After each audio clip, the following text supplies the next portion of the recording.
Selamat datang di Maxiavian Aryawan Channel. Jangan lupa, bagi yang belum subscribe, silahkan di subscribe dulu. Ini akan menjadi suatu energi bagi kami untuk menciptakan karya-karya yang bermanfaat bagi Anda di masa yang akan datang. Saudaraku, hari ini kita akan membahas salah satu faktor yang menyebabkan seorang pemimpin itu gagal. Dan faktor itu adalah kesombongan. Ketika kesombongan datang, maka datanglah aib. Tetapi dengan kerendahan hati, datanglah kebijaksanaan. Sebuah kisah dari Hans Christian Andersen.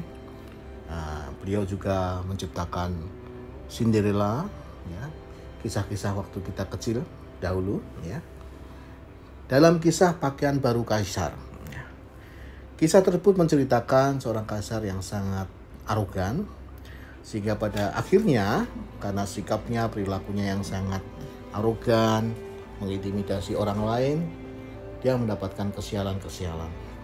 Pesannya yang sederhana namun mendalam, artinya adalah bahwa kita sebagai manusia itu jangan terlalu memikirkan diri sendiri yang dapat membuat kita kehilangan kontak dengan kenyataan.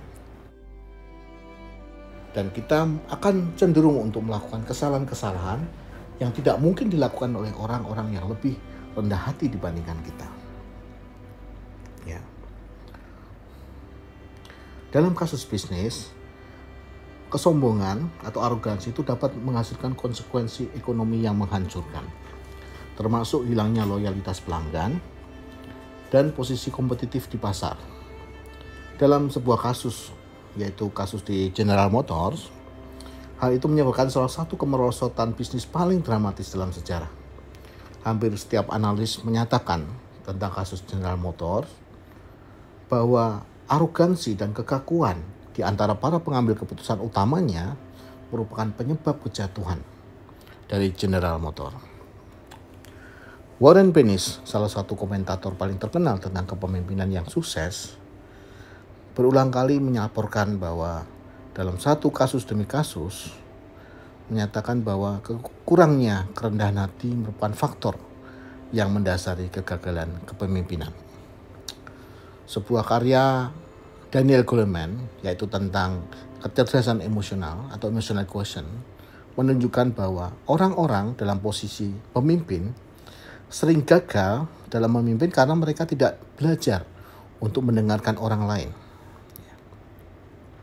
Kemudian psikolog lain, yaitu Irving Janis, yang terkenal dengan karyanya tentang pemikiran kelompok, sebagai penyebab bencana organisasi, kesombongan atau arogansi ini menjadi akar dari penyebab keputusan-keputusan yang keliru. Setiap orang yang mengetahui apapun tentang kepemimpinan dalam bisnis menyadari pentingnya kepercayaan diri. Karena tidak ada seorang pun yang rendah diri yang kronis, itu akan menjadi inspirasi sukses bagi orang lain. Mereka juga tidak akan mampu mengambil tanggung jawab yang diperlukan untuk menjalankan perusahaan yang sukses.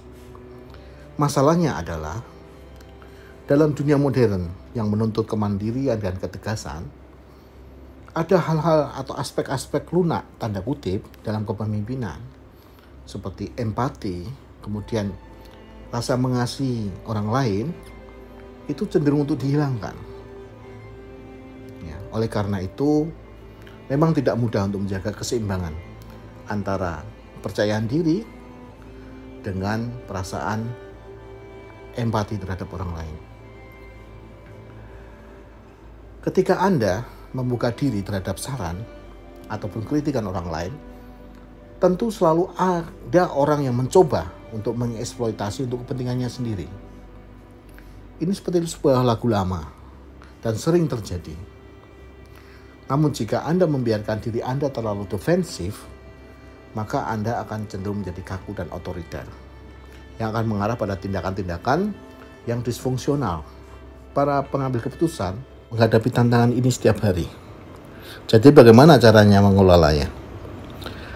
Ingatlah bahwa kita semua tunduk pada pengaruh dunia yang mendorong kita untuk berpikir tinggi terhadap diri kita sendiri. Skema pop psikologi yang dipikirkan dengan mode yang disalahpahami ini hanya menekankan kebutuhan untuk berpikir tinggi tentang diri sendiri. Para kritikus gerakan ini telah mencatat bahwa gerakan ini telah melahirkan semua jenis kecenderungan destruktif, termasuk intimidasi, intoleransi terhadap kritik, rasa memiliki yang terlalu tinggi, narsisme yang berlebihan, dan sejumlah patologi yang lain. Semuanya dikaitkan dengan kegagalan dalam kepemimpinan, serta banyak disfungsi yang mengganggu dalam kehidupan sehari-hari. Lalu bagaimana kita menjaga keseimbangan antara kepercayaan diri dengan kerendahan hati? Salah satu pendekatannya adalah dengan menekankan perbedaan antara arogansi dan kepercayaan diri. Dan untuk menghindari arogan, kemudian bagaimana cara kita menunjukkan kepercayaan diri? Setidaknya ada 3 hal tentang arogansi yang ditangkap oleh masyarakat.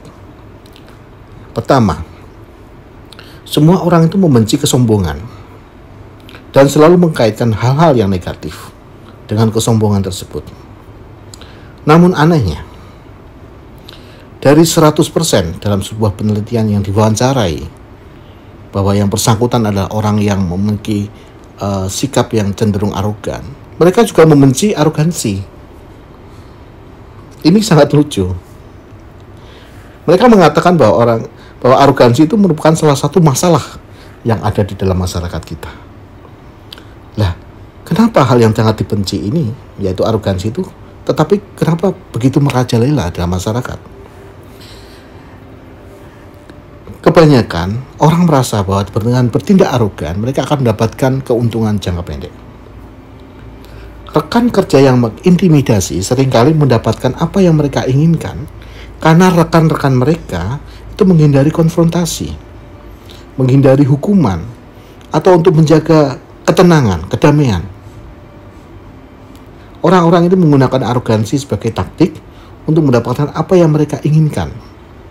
Seringkali juga mereka langsung mendapatkan penguatan atas perilaku mereka. Tentu dalam jangka panjang hal tersebut akan menjadi satu bumerang bagi dirinya sendiri. Pemimpin yang efektif itu tidak bergantung pada pengaruh yang menghasilkan kepatuhan atau kepatuhan sederhana dalam jangka waktu yang pendek. Mereka memiliki kebijaksanaan untuk mengadopsi gaya perilaku yang mengarahkan orang lain dengan menginternalisasi tujuan, nilai, dan visi mereka. Mereka berhasil membuat orang berkomitmen pada tujuan dan dipandang sebagai fasilitator pencapaian tujuan. Selain itu, mereka yang memimpin secara efektif adalah mereka yang mampu menghindari tergelincir dalam perang kesombongan. Bukan berarti mereka tidak pernah arogan. Tentu mereka pernah melakukan tindakan-tindakan yang arogan, tapi itu tidak terus-menerus. Kesombongan itu merupakan masalah yang muncul setua sejarah manusia. Hal itu dapat dikelola melalui beberapa prosedur, beberapa program yang dapat dilakukan oleh kebanyakan orang sukses. Nah, berikut ada beberapa saran sederhana yang dapat membantu orang dapat mengendalikan arogansinya. Pertama, buat jurnal harian pribadi yang mengakui area kepuasan dan ketidakpuasan dalam cara menangani aktivitas sehari-hari. Bersikap sejujur mungkin tentang keduanya. Gunakan hal itu sebagai panduan untuk refleksi dan gunakan untuk menetapkan tujuan. Perhatikan saat-saat di mana Anda bertindak arogan dan apa konsekuensinya. Perhatikan pula saat-saat di mana Anda bertindak tanda kutip lunak dan apa konsekuensinya. Cobalah digunakan sikap yang berbeda dengan situasi yang sama di masa yang akan datang. Kemudian yang ketiga, jangan bersikeras untuk merasa hebat tentang diri Anda sepanjang waktu. Anda tidak mungkin bisa, karena kita semuanya itu adalah manusia yang biasa. Kita selalu terkoneksi dengan kenyataan yang kadang tidak sesuai dengan harapan. Kemudian yang keempat, jangan melakukan hal ini tersendiri. Carilah nasihat dari orang lain yang terpercaya sesering mungkin. Dan yang terpenting adalah kita perlu memahami bahwa kita berada di dunia yang penuh kompleksitas, perubahan atau tekanan yang seringkali berusaha memaksa kita mengeluarkan sisi-sisi negatif dari diri kita. Salah satunya yang tadi, memaksa kita untuk bertindak arogan. dibentukan suatu kesadaran yang khusus terhadap diri sendiri mengenai kekuatan ataupun kelemahan. Dan ingatlah bahwa proses pembelajaran ini akan berlangsung selama seumur hidup. Ketika kita merasa diri kita cukup, justru itulah, pada saat itulah kita sudah keluar dari jalur dan kita harus bersiap-siap untuk dikoreksi.